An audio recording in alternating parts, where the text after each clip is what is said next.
duke it out for the title. The PBA returns to ESPN.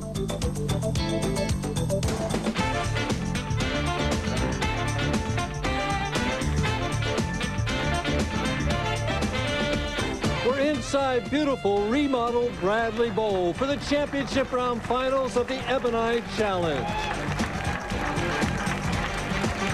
Hi everybody, I'm Mike Durbin, and welcome back to ESPN's coverage of the PBA Fall Tour. And tonight, as always, we've got 5 great players for your entertainment, with PBA Player of the Year ramifications riding on the outcome of this tournament. Our #1 seed, Pete Weber, has won twice already this year, and a victory here tonight would greatly enhance his chances of attaining that award. However, standing in his way is a player that won Player of the Year honors back in 1994, and he was the leader in this tournament up to the final frames of the final game. I speak of Norm Duke. Those are our top 2 seeds. Now let's meet the players that you'll see in our opening match. Our #4 qualifier, a young man from Las Vegas looking for victory #1, Dave Watka. And his opponent is a 6-time PBA champion, and he's the only bowler to convert the 710 on an ESPN telecast, Jess Stayrook. However, the sleeper of this whole telecast, and maybe the surprise, is our #3 qualifier, a young man from Southern Oregon. This is his first time ever on television. His name is Bryon Smith, and he's with my partner, Marshall Holman. Thank you very much, Mike. I am with Bryon Smith, and Bryon, it's your first telecast. How are you feeling right now? I feel really good. I'm ready to go. I want to go just make some good shots and try to win this thing. All right, well, you sound confident. Have a good time out there today. Right now, we've got 2 confident players getting ready to play. Right now, it is Jess Stayrook going against Dave Watka, and they're ready to go. The handshake. Watka on the left, Stayrook on the right. We're using lanes 27 and 28 here at Bradley Bowl in Windsor Locks, Connecticut. Our first tournament of the Fall Tour, the Ebonite Challenge. Stayrook, the only left-hander on tonight's telecast.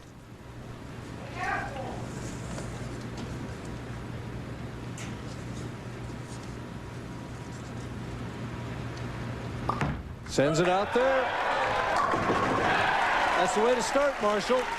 Well, an excellent opening shot for Jess Stayrook. And you can see he clenches his fist, gives you a little bit of a smile. Really? He smiled? I believe he did. Oh, okay. He is intense. And here's a very, very talented youngster coming up here in Dave Watka. Just take a look at this aggressive style. Something must have distracted him. So he backs off. Resets himself. I guess that doesn't count in the time clock, correct? No, it does not.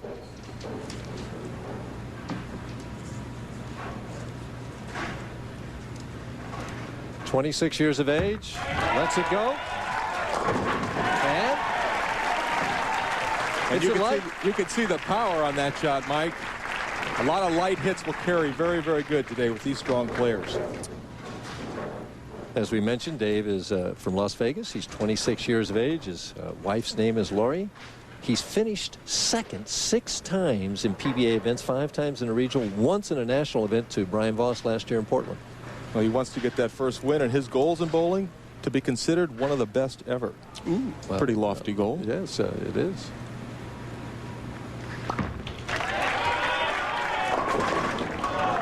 Well, the 2-4-10 ball doesn't quite make the turn. Any difference between these 2 lanes? Well, it looked watching that shot as if the left-hand lane doesn't hook back quite as much. He was a little further to the right on the approach and set the ball down pretty early, but it just slid. He'll go with a hard ball, go straight, try and get to the left-hand side of the 2-pin, knock it into the 10. It's a 2 flush.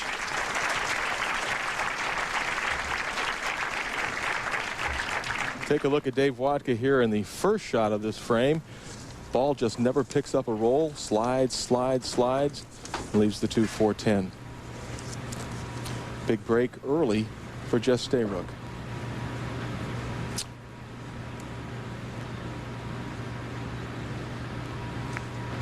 Trying for a double. Gives it right back to him.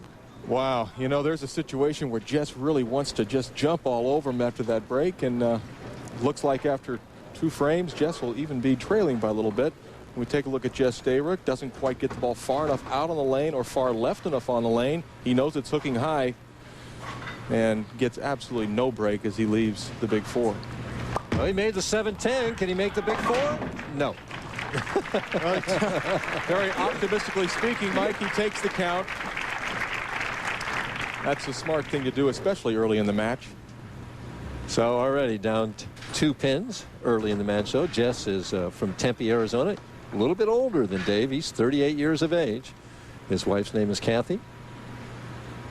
Last year he made $78,000. Not a bad year. Had a solid year. And Jess is not unfamiliar coming from the 5th spot to win a tournament. He's done it before. Creeps a little high and leaves the 6-10.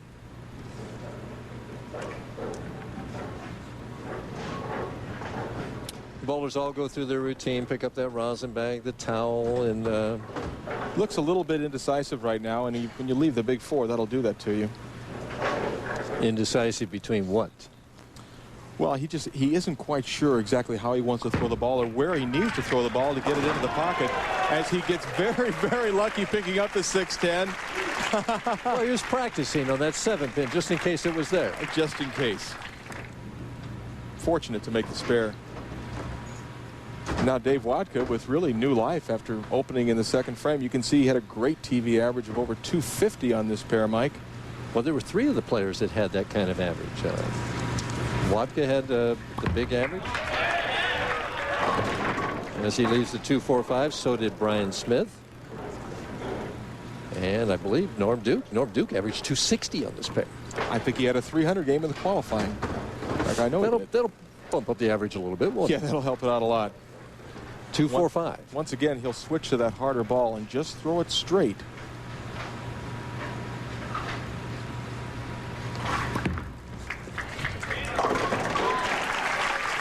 Now let's take a look at Dave Watka's footwork on our Footwork by Dexter. You can see here Dave Watka takes a 4-step approach. Good heel toe, nice rhythm in his approach. Good solid follow through. You can see he's got very, very good balance at the line, and that's critical to making good shots. This segment's been brought to you by Dexter, maker of the SST5, the patented bowling shoe that can adjust to any surface condition. But it doesn't help you always to throw it in the pocket. So Dave Watka made an adjustment, came in light the first time on lane 27, and he helped that ball, did not just let the ball roll off his hand smoothly. He turned the ball just a little bit soon, and the result was through the nose. Hard ball again to make this spare, Marsh. Once again, going with that hard, clear ball. Converts the 3-6-10. We're through 3.5 frames. Both players struggling. Can they find it? Well, we'll find out when we come back. Stay with it. Jess Stayrook. It's the 4th frame. He's trailing or leading, I guess, by 1 pin. Both players still feeling the lanes out. Maintains that 1 pin advantage. And he comes out of commercial and makes a very, very aggressive shot, really making those pins dance. And I know you always put extra emphasis on that shot coming out of commercial break. It can sometimes be very difficult waiting around as we see the pin action of Jess Stayrook. See, the ball was light, but driving into the pocket scatters those pins. Still just barely hit the 5. Did you see that? Just enough. Chance to take an 11-pin lead.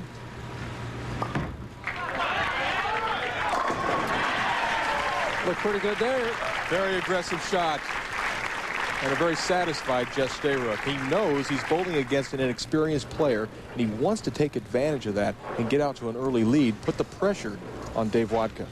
Well, there was a little conversation going on between Watka and Bryon Purcell, the bearded gentleman in the back, and giving him a little advice in between frames there. Bryon Purcell works for the Ebonite Corporation and was just telling Dave to let the ball go.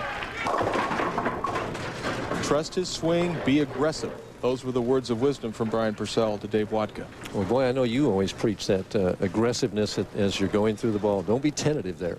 That's what makes Walter Ray Williams possibly the greatest player in the last decade. at the 2-4. Again, changing balls.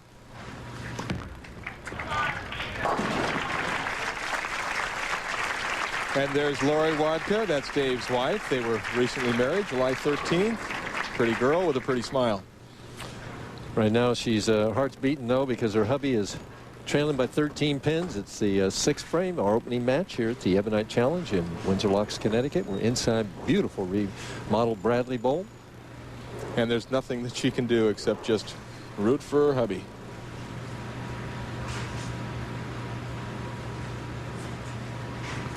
Trying to get something to work on. 2-8. So he's only really have one ball in the pocket.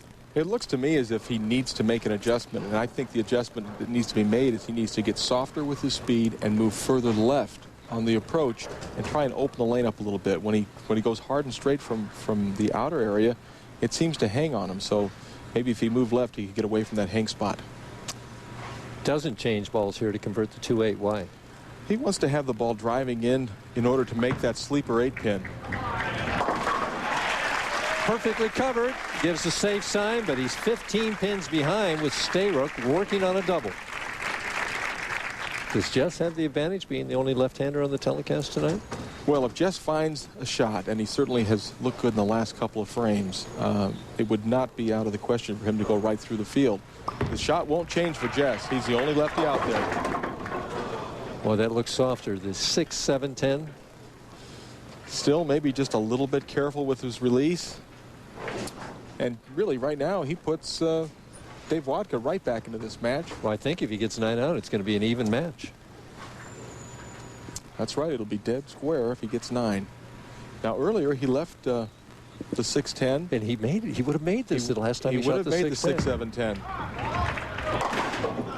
Gets it over there, but doesn't convert it. We'll take a look at Jess Stayrook. A nice looking left-handed player. Push away in the second step. Not much of a push away. Little less than shoulder high and really rips through at the bottom. That is the key to his game, is to make sure that he's extraordinarily aggressive at the bottom of the swing. Yeah, but you see that no slide heel toe on your slide step. Did you ever try that? Well, I always had to slide when I bowled. He's a planner. Leaves the 3-pin in the 7th frame. It's an even match. Both bowlers struggling here. Well, it doesn't have to be high scoring to be exciting. Right now we do have a very, very close match. It is all square. Jess Stayrook needs to focus and make the 3-pin. Should be no trouble. And it isn't. Well, Jess bounces it back out here. We've got an even match. When we bounce back, we'll be with you right after these commercial breaks. Don't go away. Are being brought to you by Ebonite. Bowl to win.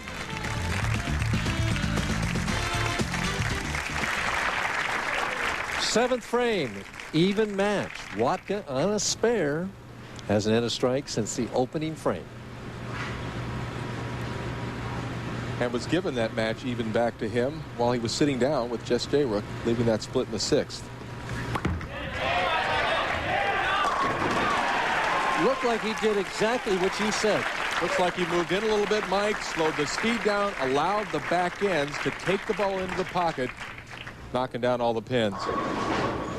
We'll take a look. It looks like he has moved in a little bit, opened up the lanes, throwing the ball from left to right, and now hooking it back strong in the back end for a perfect result. Chance to take the lead in the match for the first time, 8th frame, opening match. And one of the biggest shots that 26-year-old Dave Watka has ever thrown.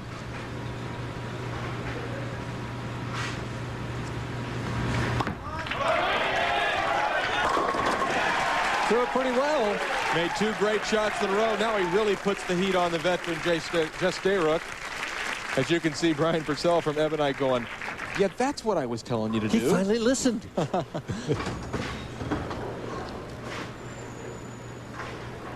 Eighth frame.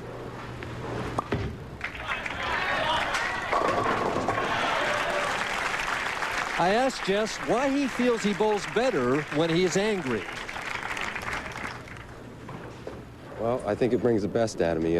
Most of the time when I'm angry, I don't know, I think I just perform at a higher level, and what I have down deep inside comes out when I'm upset. Well, he better get furious because he's behind by 10 pins right now. I guess I can kind of relate to that, Jess. There he is, 2 power strikes in a row, and he answers Dave Watka with a double of his own, and it's even.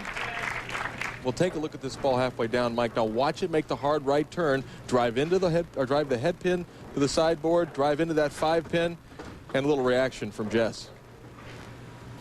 Watka even in the match on a double, 9th frame. Watka has the advantage. He can strike out and shut Jess Stayrook out of this match. Anything less than a strike right now, though, it'll be a deficit. Oh, great shot, solid 10. Puts him a pin behind with a conversion. A lot of ringing 10 pins this week, a lot of solid 7s on the left side of the lane. An unfortunate break for Dave, but needs to put it behind him, throw the ball hard and straight, and make the spare.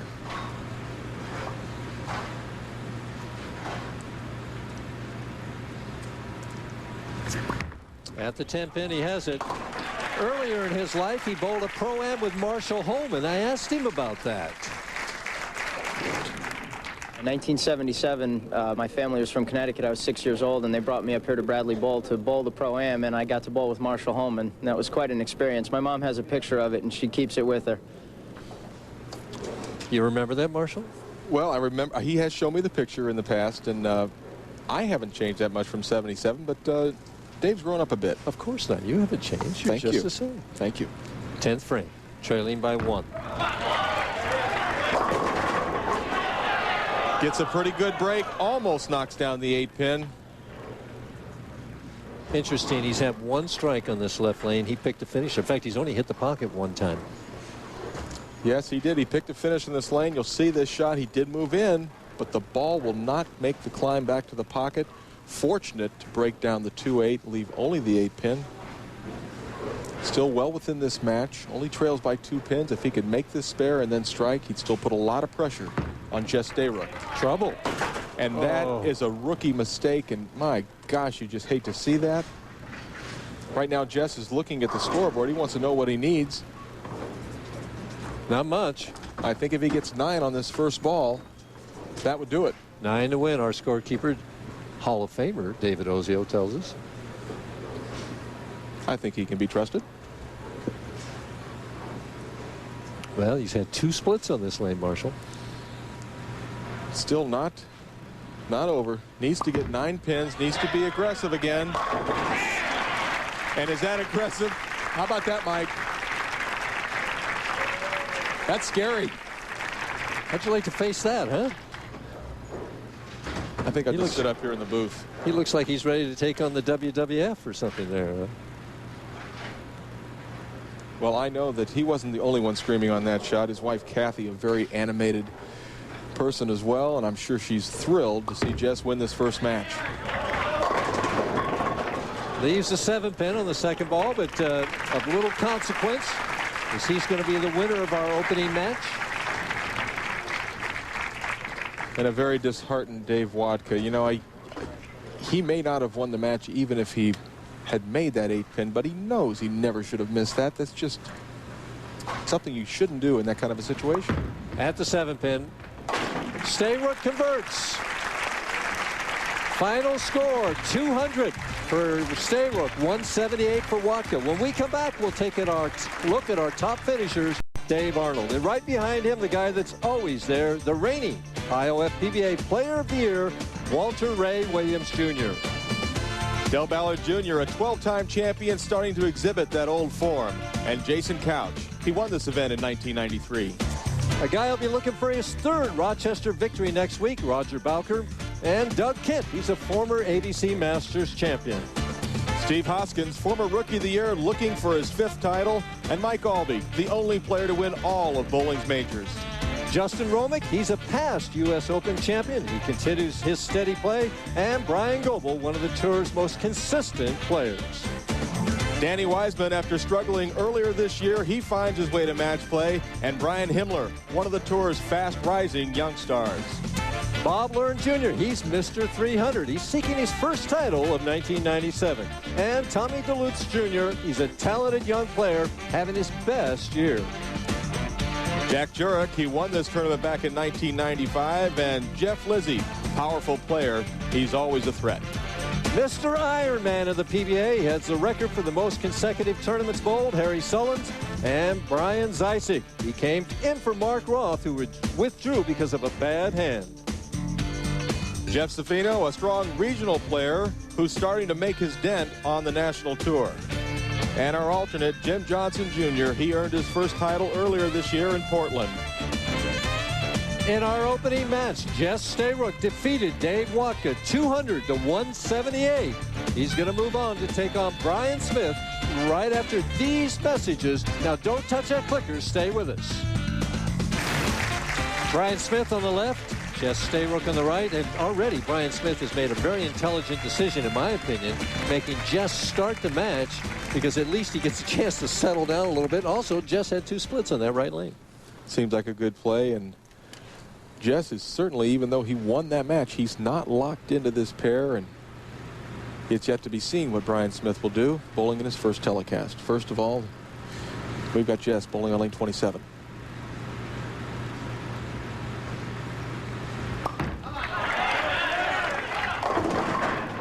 And the 3-6-9. Ball doesn't make it back up to the 1-2 pocket. And fortunate not to have the 7-pin with it. He comes in light like that with that much hook. Very easily could have been a split. So he averts the split, but still has some work to do. A difficult spare to make. How does he go about it? Well, I think he's got to play hook. He likes to hook the ball. I think he's going to hook the ball into this to make sure the ball gets back and gets that sleeper 9-pin. He actually fooled me a little bit, went pretty hard and straight with it, got the job done. And our first look here at Bryon Smith. We'll take a look at this cover. He just gets it straight on, takes care of all the pins with the ball. As we do get our first look at Bryon Smith. Yeah. And I'll tell you, Mike, he's an exciting young player. Throws a very, very strong ball, and I can't help but like this kid. He's from Southern Oregon, lives in Sutherland, about, an hour and a half north of Medford, where I'm from. So have you bowled against him or anything out in Oregon? Actually, not too much. I've done most of my bowling against Bryon right out here on the tour. Okay. You both had to leave Oregon to come to the PBA Tour. Okay. For a double. Didn't take much time. Come on, ball, hook. A little firm, come on. Chop. 1-2-4, 6-10. No loss in count. So how does he make this? Well, there are 2 ways to make it. He can either throw hard and straight from inside, get the ball to the right side of the head pin, and then have the ball deflect into the 6-10, or he can go to the left side of that head pin and get the head pin to go into the 6-10.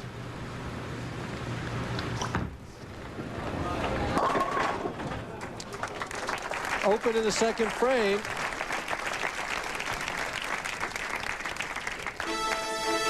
The British Open champion, Justin Leonard, leads the pack heading into Williamsburg, Virginia for the Michelob Championship. Our coverage continues tomorrow starting at 4 p.m. Eastern Time right here on ESPN.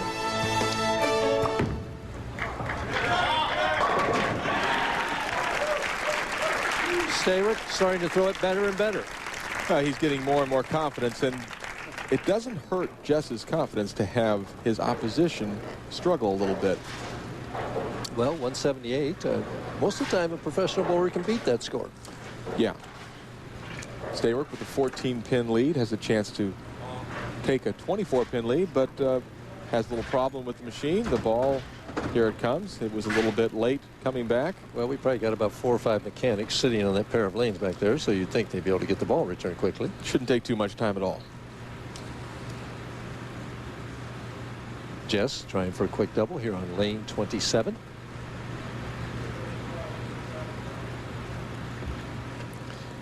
And we hear some talking. I don't know whether it's from the back end or where it was coming from, but Jess definitely heard it and put the ball down. You know, and I really think that is the proper play. Don't just stop, but actually put the ball down and start the machine all over again. Kind of like backing away from a putt and starting that whole pre-shot routine again. For the double. Better and better. A very animated Jess Stayrook takes a 24-pin lead after 3. We'll take a look. Let's see if Jess likes this shot. Wow. I wouldn't want to get in the way of that left-handed slap. Just a great reaction to a great shot. Oh. That was a great shot. Well, it's getting worse instead of better here. Well, 1, 2, 4, 6, 10. And he said it, Mike. He just made a bad shot. Needs to have something good happen, and this is a makeable spare.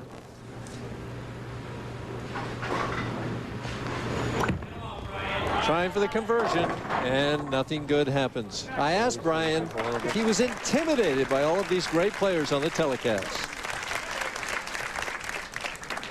No, I'm really excited about doing this tonight. I've been waiting for this for a long time, and this has been a lifelong dream, and I'm just ready to show them what I got and give it everything. Well, everything right now is trailing by 37 pins, but it's still early in the match. Ball that active can string strikes. Yeah, he certainly is not unaccustomed to many strikes in a row. Fortunate to get the 10-pin out. And it looks as if similar problem to what Dave Watka was having. When he gets the ball to the right, down the lane long, it doesn't recover. It needs to start further to the left-hand side of the approach and stay away from what looks like an out of bounds, especially on lane 27. Well, could it be as he shoots for the 2-pin,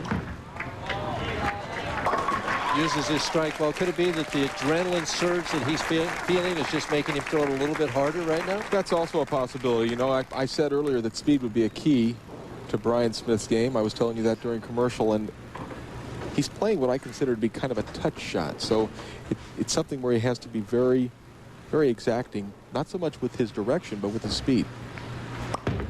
Trying for 3 in a row. Will it get it? Nope. Leaves the 7-pin.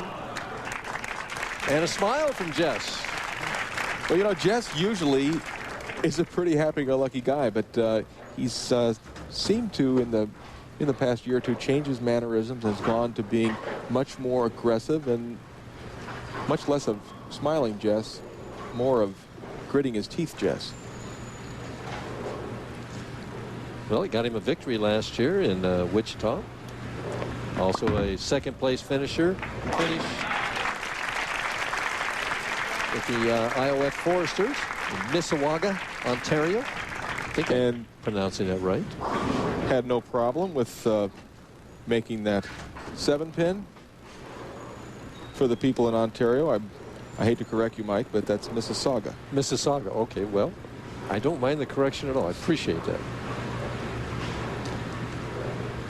Jess Stayrook taking nothing for granted, even though he has a commanding 36-pin lead, wants to continue to put pressure on young Bryon Smith. And does. Perfect shot in the 5th frame. 36 pins in the lead. Right now going at a 2:09 pace. Bryon Smith, 2 opens already in the first 4 frames. Just needs to get something good to happen. Yeah, and even if he doesn't win this match, he certainly would like to come out of it with something positive. It's close. Well, that's kind of a obvious adjustment to the last 2 shots where he came in very, very light. He was a little careful with that, didn't quite get the ball out to the target he wanted, came in a little bit high.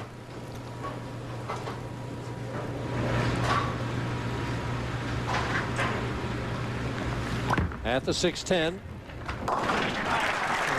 Now it's time for Dexter footwork in the pros. As we can see, Bryon Smith, his footwork, heel toe. He does that to keep his approach slower.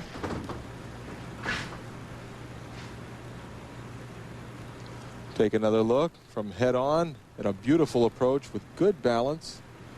Unfortunately for Bryon right now, not able to get the result. And again, that's brought to you by Dexter's. They make the SST5. It's a patented bowling shoe. Dang. It enables you to adjust to any surface condition that you run into. These things are unreal. Man. 2-8. Totally lost. The inexperience of Watka and Smith showing in these opening 2 matches. Yeah, they certainly are, and you hate to see a youngster struggle like that. But he'll file this away, make a better bowler out of At him. the 2-8. And he fails. Nothing good happening for Bryon Smith. Stayrook in command. We'll be back for the second half of match number 2 after this. 6th frame. Jess Stayrook converted the 3-pin that he left. We're running behind a little bit of our allotted time, and here is the first ball that he threw in the 6th frame. Take a look at Jess Stayrook from behind as he throws the ball way, way left. Doesn't quite turn back quite far enough. Leaves the easy 3-pin, and right now, Mike, all he needs to do is just keep his rhythm going. It looks like he's going to have a fairly easy time with Bryon Smith, but he has got 2 great players waiting for him the next couple of games. 7th frame. A little bit high, leaves the 6-pin. Right now, he thinks a conversion, and it's another filled frame. Yeah, and he's filling frames. He's doing what he needs to do. He's still experimenting a little bit, trying to get himself lined in with a 50-pin lead. Norm Duke is next, and he knows that Norm Duke will figure something out. At the 6-pin, cross lane. A lot of speed. Has the spare. Right now, Bryon Smith just like to get a strike. Yeah, just try and get something good and come out of this with a positive feeling.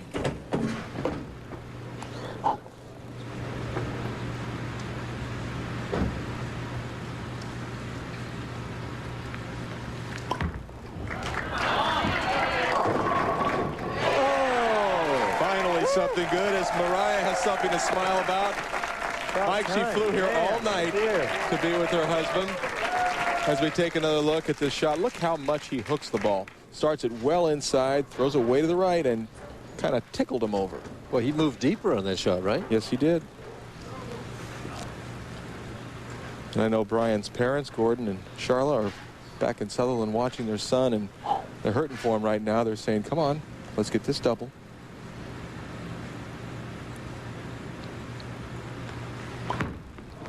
Soft. Come on, ball. Too soft. That was good. A little soft. 3, 6, 9, 10. Fun. Yeah. Well, I tell you what, he's really improved his attitude as far as the way that he's taking the adversity. And believe me, folks, when you need to make the 3, 6, 9, 10 to stay at a 150 pace, that is adversity on national television. There? No. Well, Bryon's maintaining his at least objective detached look a little bit. Fails to convert the 3, 6, 9, 10. I think our statistician David Ozio has lost track of the number of pins that he's trailing by now, but it's a lot.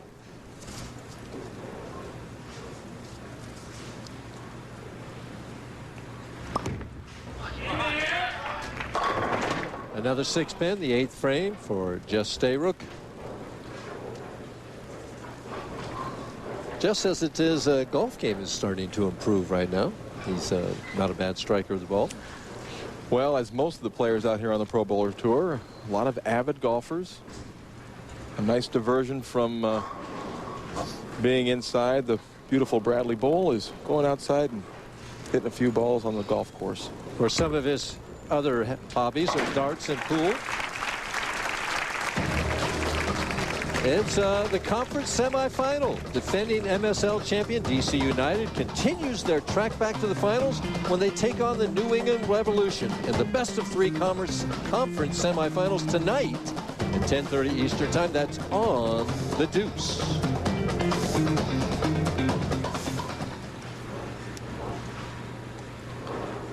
Jess, 9th frame. 61 pin lead. Boy, I don't know if I ever had a 61 pin lead.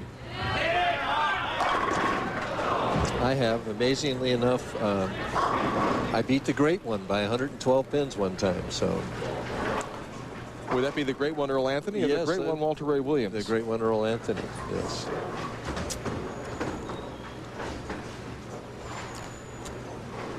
So 3 6 pins in a row for Stayrook. Well, Jess had a lot of problems yesterday in the first round of match play, but figured it out last night, made our telecast, and it looks like he's made his way into the semifinal match against Norm Duke. Well, seeing as he's already got 176, and the best Bryon can get is, what, 166 if he strikes out. Yeah, he's moving on.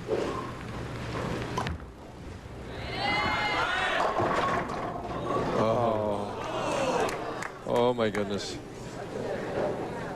It hurts. 7-10 in the 9th frame. This is going to be the 1, 2, 3, 4, 5th open in 9 frames. It hurts, Bryon. He's saying, boy, if making the TV show is this painful, I may not do it again. It's a 10 pin going in the right direction. And it'll be a tough night for that young lady tonight.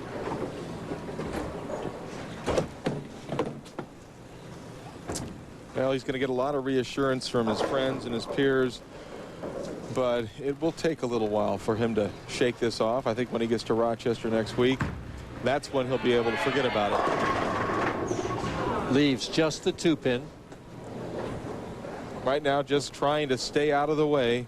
And I hate to mention this, Marshall, but if he picks this up, anyway. he stays out of the record books. The low ever is a 128 game. So a conversion. He will make this. You will make this. I'm bold prediction by our expert analyst. He will make this. That's all there is to it. And as usual, Marshall is right. And Bryon. It's a learning experience, young man. You'll get better. And what were you telling me, that you struck out in your first time to finish with? I struck out in 1974 in Tucson, my first telecast for a lovely 149 game, so I know how he feels, and it hurts. Finishes it off with 133.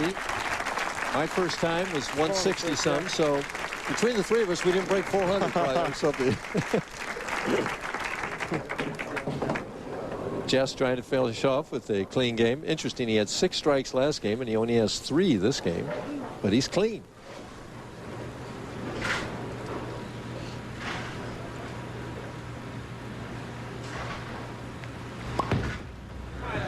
10th frame and a 7 pin. So they just won't fall over, but right now it doesn't matter. They need to fall over in the next game.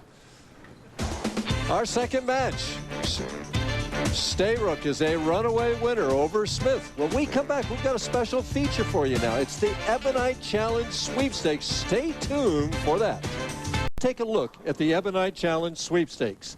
Last night, an amateur bowler's name was drawn here at Bradley Bowl. In a minute, he'll draw another name from fans throughout the country. If he throws a strike, both qualify for a grand prize drawing. And you can enter by visiting your local bowling center or pro shop for more details. Now, let's go down to my partner, Marshall Holman. Thank you very much, Mike. I'm here with Alexander Ganem. And Alexander, first of all, congratulations for being the first contestant in the Ebonite Challenge. Thank you very much. And how are you feeling right now? A little nervous. Well, you're to be expected to be a little bit nervous. Anyway, our first order of business, we're going to go over to the pin barrel, pick out a contestant that'll be your home pin pal. So if you'll sort of put your hand in there and turn your head, pick out a name. And the lucky contestant is James A. Davidson of Moreno Valley, California. So at least one person is rooting for you, and a lot more are rooting for you because I'm rooting for you too. Now, what's your current league average? 177. Well, at 177, you have to throw a few strikes. So you feel like you got a chance? I feel like you got a chance. All right, you ready to go? Anything can happen. All right, well, let's get out there and throw a strike. Okay. All right.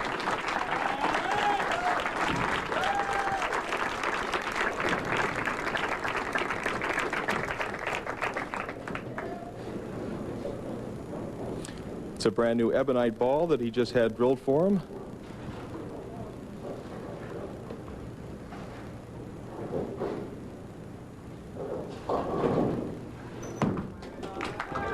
That's got a chance. Oh. Well, Alexander, you got 9 pins. Unfortunately, didn't get them all. Not going to be eligible for that 1998 Ford F-150 pickup truck, but congratulations for being chosen, and I hope you had a good time. Thanks, Marshall. Well, that concludes the first Ebonite Challenge sweepstakes. There'll be 3 more next week, October 15th in Rochester, New York. And you can come to Marcel's Olympic Bowl to sign up for your chance to throw a strike and be eligible to win the new Ford F-150 truck. Or like James Davidson, you can receive your entry form at your local bowling center or pro shop to be a pin pal. The third sweepstakes will be October 29th from Indianapolis, Indiana, with the final event and grand drawing to be held in Chesapeake, Virginia on November 5th, where somebody will definitely win that Ford. Just one more way Ebonite helps you bowl to win. Our second match, final score, Stayrook defeated Bryon Smith 194 to 133. We guarantee in the next match, when he takes on Norm Duke, as we see him warming up, that the scores will get better. Stayrook versus Duke. Next, stay tuned.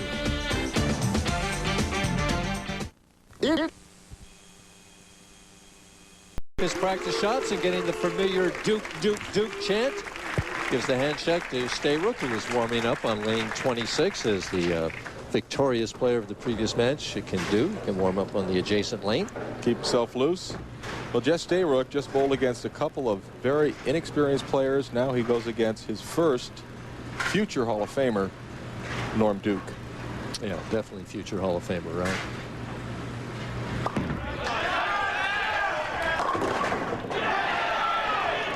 Well, gets a little bit of a break, kicks the 6-pin out of that 6-8.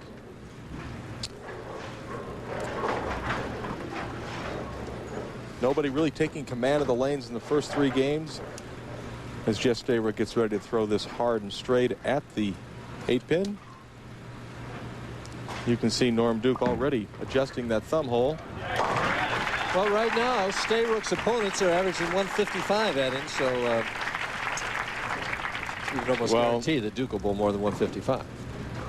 Yes, Duke also, he doesn't like to use balls that flare a lot. What I mean by flare is when they roll down the lane, they arc in their track.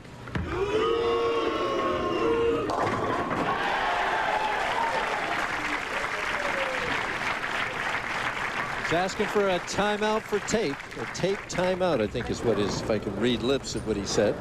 Apparently, he still doesn't quite like the feel of that ball. Wants to take his bevel knife, take the tape out. He's putting it either closer to the top of the hole or further down. If he puts it closer up to the top, that gives him a little more secure grip. Further down toward the bottom gives him a little bit of a looser grip. And of course, the reason he did that was so they wouldn't start the clock on him, the 25-second clock. Well, not only experienced Mike Durbin, but a little fortunate as well. The old bucket crumbler, huh? And he says, Jess, I'm here. Yeah, and I'm not a rookie. Not at all.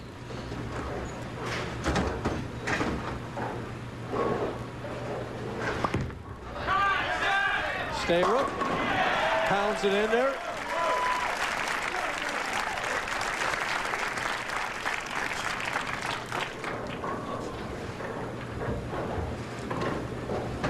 Stayrook now, third frame, trailing by 10. Strike here to even the match. He's putting the ball in the 1-2 pocket. It's a matter of getting that carry, Marshall. And if I'm not mistaken, this is the first time Jess Stayrook is finding himself in a deficit position. He was even in the first match at one point, pulled that one out, won last match, and now trails by 10. Not anymore. My exact thoughts.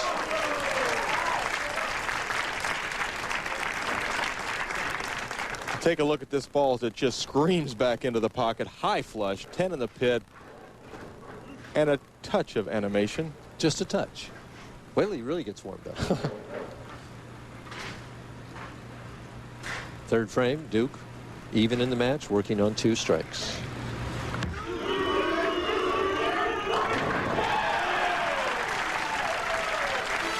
Senior PGA Tour. Tune in on Friday, October the 10th at 3 p.m. Eastern Time when the 1996 hottest senior rookie, John Bland, defends his title against the likes of Arnold Palmer and Gary Player at the Transamerica from sunny Napa, California.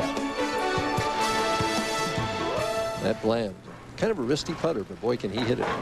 Yeah, great ball striker. I've been having problems with his putting in the last couple of weeks as I've been viewing a little bit of golf on ESPN. And right now we're viewing quite a bit of bowling, and what a difference 12 titles make. Yeah, what difference a veteran makes. Came in light last time. We'll see if he makes any adjustment.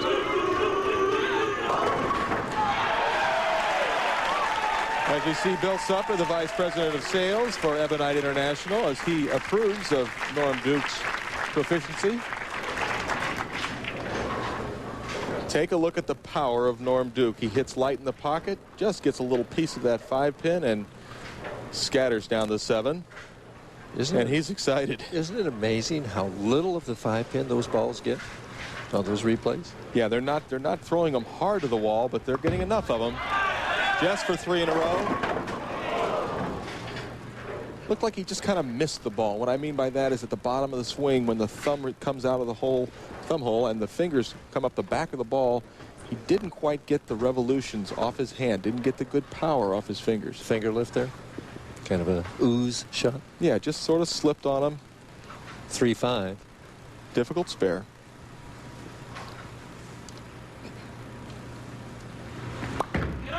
At the spare. And that's why it's difficult, because it just seems no matter what board you aim at or stand on, you chop it. Tough break for Jess Stayrook. We'll take a look at it. He throws the ball hard and straight. Wants to fit the ball in between the 3 and the 5. Pulls up on it a little bit. Bang, there's the chop. Happens to all of us. Has to regroup, 5th frame, trailing by 33 pins.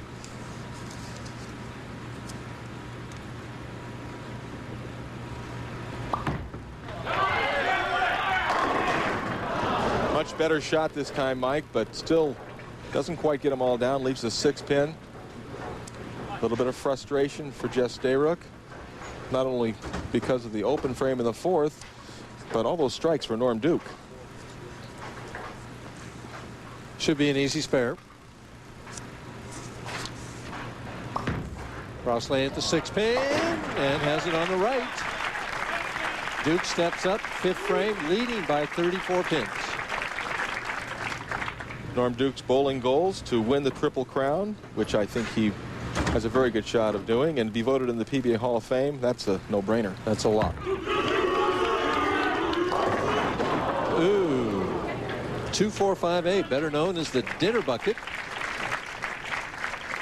Norm last year bowled 3 consecutive 300 games in Brunswick, New Jersey at the Johnny Petraglia Open. Finished off a block with 2 300s and then started the next one with a 300. Doesn't count as a 900 series, though. It does in my book.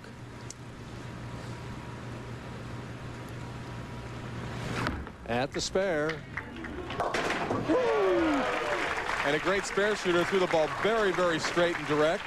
We'll take a look at Norm Duke. Takes a six-step approach from all the way at the back of the approach. Gets the ball started, the push away. Very much in control, a little more than shoulder-high backswing, and nice knee bend and good reach toward his target. Kind of seems like he just creeps up on the pins there, especially in slow motion. Yeah, great one. And 2-5-8. Leaves another very, very difficult spare. It'll be interesting to see if he throws the ball direct or if he tries to hook the ball into this spare. He almost kind of backed the ball up to make that last spare. Now he has the ability to change his hand. He can throw the ball very, very straight when he wants to, or hook the ball very. At the spare. 2-5-8, hooking it at. He has it. So, Jess Stayrook trailing by 27 pins. We got the rest of this match to go. We'll be right back. Week in Windsor Locks, we had our first Ebonite Challenge sweepstakes, but there's going to be 3 more. And the winner can win this Ford F-150 truck. Is that right, Marshall? That's what you're looking at, Mike. It's a beauty. And where you can enter next week in Rochester at Marcel's Olympic Lanes. And then we're moving on to Indianapolis, Indiana, and Woodland Lanes there. And don't forget the finals in Chesapeake, Virginia. And somebody there will definitely win that truck. Somebody's going to win that beauty. Jess Stayrook still in this match, but needs to strike. Leaves the 6-10, and reminder of you TV fans out there, if you want to enter to be a pin pal, you can get that entry blank at your local bowling center or pro shop. So jump on over there and enter. It's a lot of fun. You might win something. Jess Stayrook trailing by 29 pins, and Norm Duke really had the opportunity in the 5th and 6th frames to put the match almost out of reach, but left a couple of tough spares, converted both of them. At the 6-10, keeping himself in the game. 29 pins can be overcome.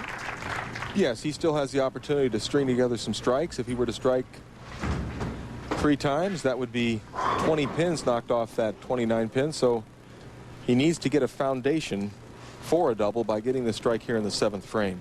And we see the scoreboard there. Both players kind of struggling in the last few frames.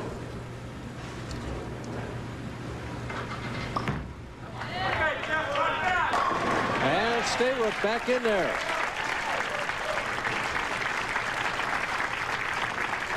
Well, I think for Norm Duke right now, Mike, what he needs to do is be careful of his speed control.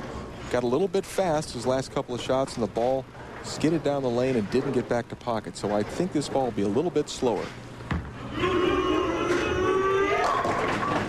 Was, but it left the 10 pin. Well, a very good shot for Norm. He sort of shakes his head, thought that would take care of the 10 pin, but at least he's back in the pocket. We'll take a look at this ball rolling down the lane. Not only was it thrown slower, but with more finger lift, as you see it driving back to the 1-3. The 6 pin lays in the channel, doesn't take care of the 10 pin. At the 10 pin. I asked Norm if he had recovered from last night when he dropped out of the lead. Boy, you know, in bowling, you lose more than you win always, and that's part of the business. You've got to recover, you've got to bounce back, and I did this earlier in the year, and that was my only title, is losing the lead the last game and then come back and win it on TV. So I'm looking for exactly the same thing today. 8th frame, lane 27, through the heart, leaves the 6-10.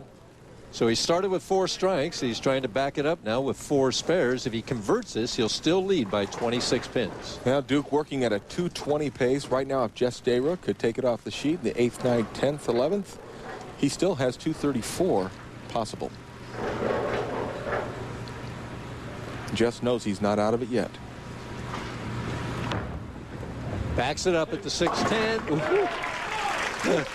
Well, he made it exciting, but I don't think there's a better spare shooter on our tour than Norm Duke. Not even Walter Ray? Not even Walter Ray. Maybe they're tied. Dead-eye, 2 dead eyes, huh? Yeah.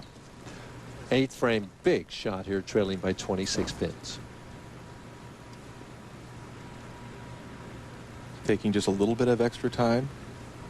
Wants to make sure of this shot. And does. Boy. Beautiful shot from Jess Stayrook.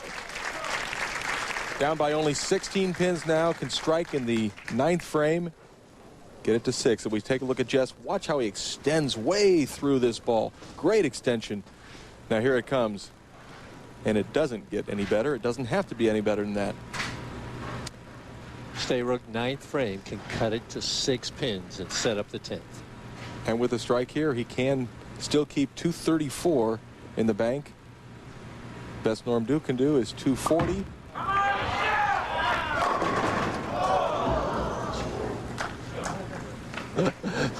He sort of makes a little bit of a joke out of the way that ball hit. He thought it might knock out that 7 pin, but it didn't. Now he needs to convert it to stay 17 pins behind. Puts the whole the match in a whole different light, though. Now Duke just needs 2 marks, right? Yeah, and you got to like Norm's chances, but he still has to get it done. But first of all, we've got to make this 7 pin for Jess Stayrook.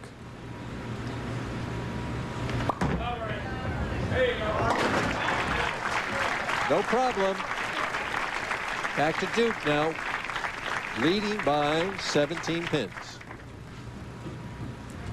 Norm Duke leading by 17. I'm sure his wife Karen and son Brandon are watching right now from Claremont, Florida, wanting him to get a couple of spares or maybe a couple of strikes. Big strike in the 9th frame.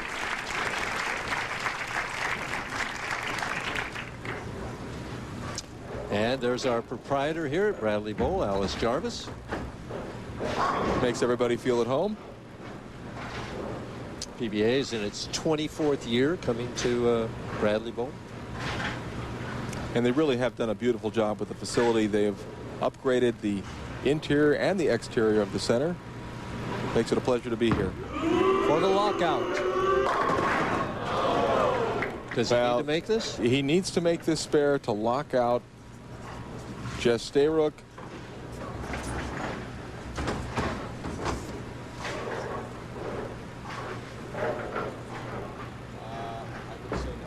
Cross lane at the 10 pin.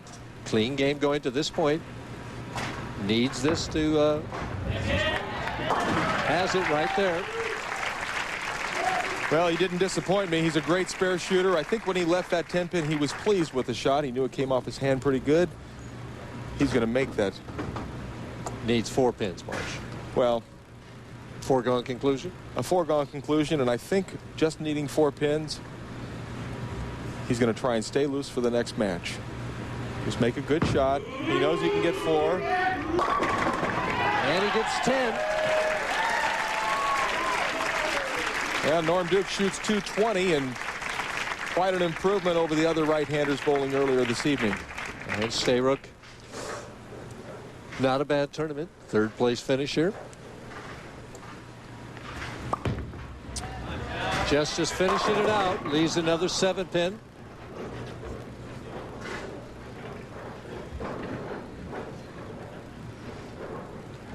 Couple of key shots there. 7 pins in the 9th frame and 10th frame. They both could have gone. Yeah, it could have been a completely different match, but as it stands, Jess will finish 3rd, and Norm Duke has the opportunity to go for the title. Our winner in the semifinal match, Norm Duke.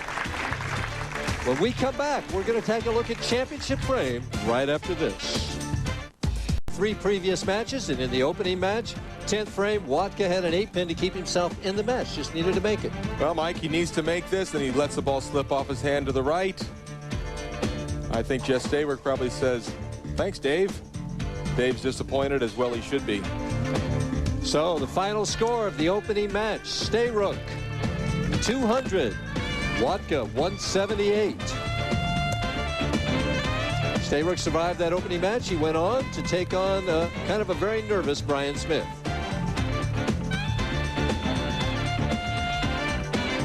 And Jess Stayrook in the 9th frame just basically needs to keep the ball on the lane, trying to keep himself ready for the next match.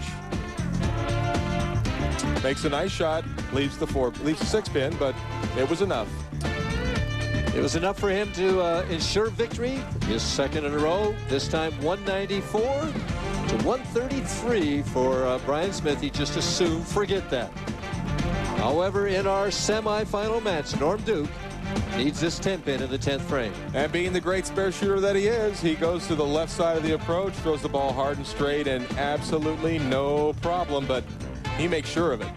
Well, he wanted to make sure he didn't bounce over it or something at that point in time. But anyway, he's a winner in our semifinal game, 220 to 202, setting up the match that everybody wanted to see. Norm Duke, former PBA Player of the Year, taking on Pete Weber, trying to be Player of the Year this year. Who'll win? Stay tuned.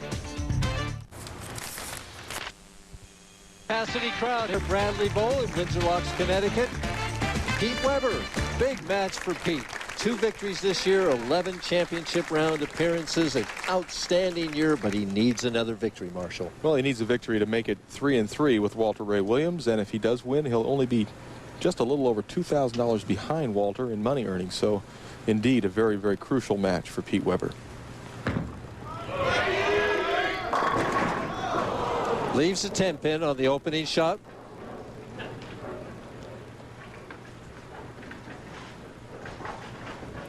Pete Weber generally likes to make his opposition finish first. at the 10 pin. No trouble. Pete normally likes to finish. Pete generally does like to finish first. That's right. That was my mistake. But he must feel like he likes the right lane a lot better. But Norm picked a finish on the left lane in the semifinal match. Mike, Norm Duke led this tournament almost from the opening gun, and it wasn't until the last game of the position round as we see Norm Duke in this beautiful position at the foul line, throwing the ball a little bit slower, driving it back into the 1-3 pocket. Norm fell out of the lead in the last game in a 42-game format. I think he feels like he deserves to win this one, but he's going to have to earn it. Trying for a quick double. Leaves the 4-pin. Just a tick high. Just a pinch. He sort of shrugs his shoulders, and I think he thought that ball was going to hold pocket. Came in just a little bit high. With a conversion, the match will stay all even.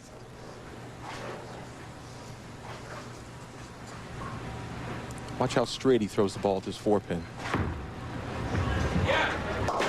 Falls a little off balance, but still. And we see what Marshall was talking about. Norm has led this tournament the 2nd through the 5th rounds and was leading all the way through the 6th until the last part.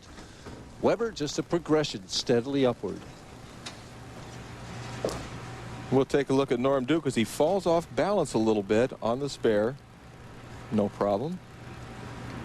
Weber, 2nd frame. Hooked early on him, and he got the kick of the 4-pin. That ball started hooking very, very soon on the lane, and I'm surprised that it held pocket, but Pete says, I knew it was going to strike all the way. He says, I'll take it.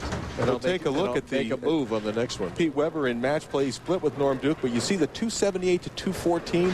Weber had to win that match by 42 pins in order to be our tournament leader. And he did just a little bit better than that. Chance to take a lead in the 3rd frame. Soft 10 pin again.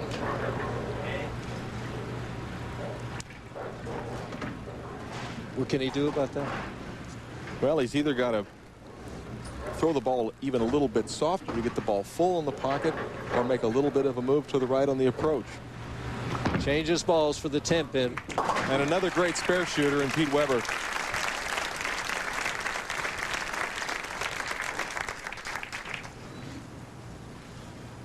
Duke, 3rd frame, even match. Needs to strike to keep it that way.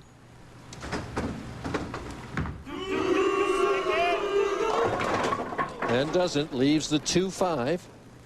Ball just didn't quite make it back on that right lane, Marshall.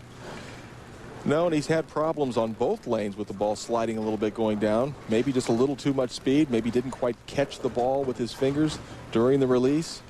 Right now, that's history. He needs to concentrate on a difficult spare. Boy, he makes it look easy. Amazing how he throws that almost a backup ball at that spare. And he has such great control. It's boxing on ESPN2. As undefeated Purcell Miller takes on Raul Frank for the vacant USBA welterweight crown this Friday, 8 p.m. If you don't get ESPN2, well, call your local cable provider and order it.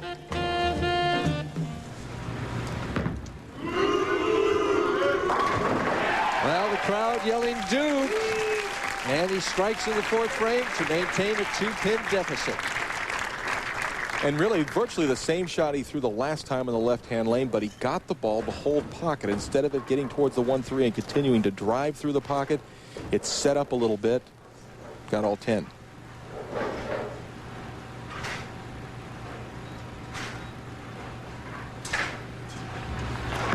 Weber, 4th frame. And I see why he picked the finish on this lane. Yeah, he likes that lane. Very comfortable shot. And there's his wife, Tracy. As we take a look at very familiar style of Pete Weber with an extraordinarily high backswing. Look how high it gets over his head, well over his head. And he drives through in a nice slide and a great follow through. Great result. Now to get the 10 pin out on lane 27. He went for extra hit, Mike. And he got it out. That's another way to make that adjustment. He went for extra roll. Extra hit means extra roll? Extra hit means extra roll. When he got to the bottom of the swing, we'll take a look at the bottom of the swing, and he really rips through. Watch the ball turn back to the pocket. 6-pin smashes the 10-pin out. Great result. What a break for Norm Duke as the 4-9 was standing momentarily, but they fell down. That ball seemed to hook out right at the pocket. Well, we'll take a look at it, and you're right, Mike. The ball stops hooking. I'm not sure what got the 9-pin. Norm doesn't care. He's just glad they're down. It wasn't the 4-pin. It had to be the 7 or the 8. I'm not sure which one it was either. It's a 2-pin deficit. Halfway through our final match, 2 great players.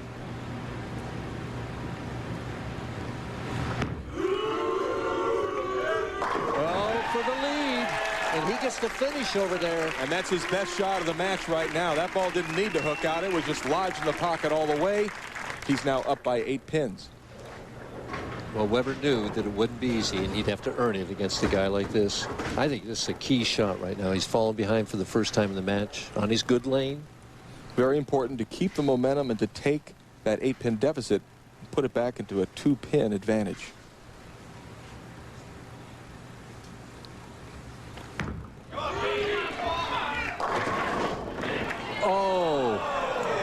That's a terrible break for Pete Weber. A powerful strike ball that hit light, but the 7-pin refuses to fall. We take a look at the tournament chairman, Ken West, who's been a great friend of professional bowling all the way since the middle 70s when we first started coming here. He's run every tournament I've ever seen here. Unusual to see Pete miss this. And you'll take a look and see the 5-pin get thrown towards the 7. But it got interfered in, and we'll take a look at Pete Weber going hard and straight at the 7-pin, and a mental mistake from a great spare shooter. Wow. Puts him behind by 20 pins, 4 frames to go. Has to regroup here mentally. Well, he makes a great shot, comes in flush in the pocket, leaves the ringing 10. Norm Duke not showing much emotion, but I know inside he's probably saying, thanks for missing the 7-pin, Pete. Wow, the shoulders went down. The body English coming back was just one of defeat right there by Pete Weber. Well, it's not over yet, Mike. There's still frames to be bowled. But right now it's a 21-pin lead for Norm Duke. And working on 3 in a row, the hammer in hand. Has the chance to really put the match all Duke's way with a strike here in the 7th frame, as Pete Weber can only shake his head and wonder, how could he possibly miss that spare?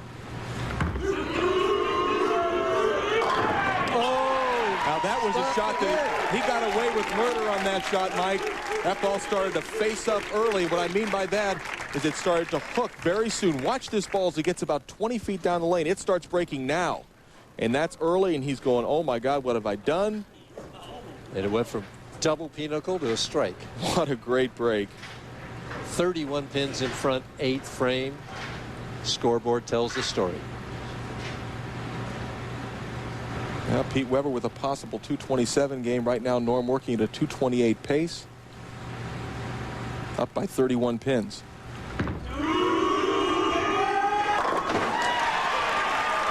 And another ball that got toward the pocket and stopped on him. He's really figured something out, Mike.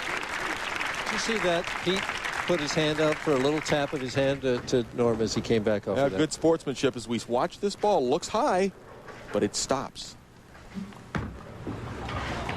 Weber, light. He's basically given up now at this point in time. Leaves the 2-8. Doesn't look good for Pete, as now he's down by 43 pins, and it's going to take striking out, making the spare and striking out for Pete Weber as he'll hook the ball at the 2-8. Come on. He makes the spare. Now he desperately needs to strike in the 9th frame to have any kind of a chance, and he'd need help from Norm Duke. Norm Duke has to open in order for Pete to have any opportunity. Well, sometimes they just won't fall over. The 6th and 7th frames key in this match. Weber opened and spared. Duke struck in both of them to maintain a 5-bagger. And the shot in the 6th frame for Pete Weber, not only does he get an open out of it, but it should have been a strike in his mind because he really hit the pocket nicely.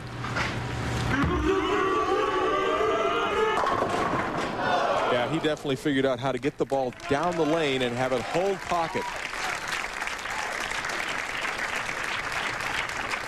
spare conversions, all he wants right now. Basically is a spare here, and it locks up the match if he keeps the ball on the lane. Yeah, this is pretty much over right now. Norm Duke has taken back that leading position that he had throughout most of the tournament. Right now he has 207 if he doesn't show up for the 10th frame. Probably needs just about 2 or 3 pins to lock it up. This will be Norm's second championship of the year, and even though he comes into this tournament with almost $100,000 in earnings, he told me yesterday that the year has been a disappointment to him. He feels he should have done much better. That's enough right there. He's a winner. He knows it. A lot of mutual respect between Pete Weber and Norm Duke. And you just know they'll be bowling again soon. At the 10 pin. No trouble. 2 clean games. A striking. He'll finish with 236. Pete Weber, another disappointment. I think this is his 4th second-place finish of the year. 2 wins. Still some tournaments left in the fall tour, though. He goes over $2 million in earnings no matter what, though. He's still got a shot at Bowler of the Year, but he knows he has to win at least once.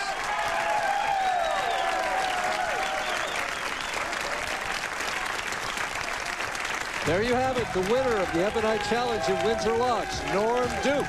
We'll be back to talk to him right after this. Wouldn't it be Round finals of Ebonite Challenge from Bradley Bowl are being brought to you by Ebonite. Bowl to win. There's your champion, Norm Duke, the winner of the Ebonite Challenge here in Windsor Locks, Connecticut. He's getting a check there from Bill Supper. He's the Vice President of Sales. And the trophy right there from Ken West, who's been the tournament chairman here for years. A very elated and happy Norm Duke holds up that trophy right there. He's getting the congratulations from Bill Supper right there, who's one of the big sponsors of Ebonite, who's kind of underwritten the fall tour for the PBA. And, of course, the beautiful background, we see Ebonite bowl the win right back there. And the final score, so everyone knows it, it's Norm Duke, 236. Pete Weber, a disappointing 194. And a little bit of a give him to him right there. Norm Duke, who lost the lead in the last game last night, but now he's the victor. For Marshall Holman, this is Mike Durbin saying so long from Windsor Locks, Connecticut, where, of course, Norm Duke has won the first Ebonite Challenge. Be sure to join us next Wednesday, October the 15th, 7:30 Eastern Time, for the second Ebonite Challenge from Rochester, New York. Stay tuned now for Shell's Wonderful World of Golf featuring Fred Couples versus Tom Watson. This has been a presentation of ESPN, the worldwide leader in sports.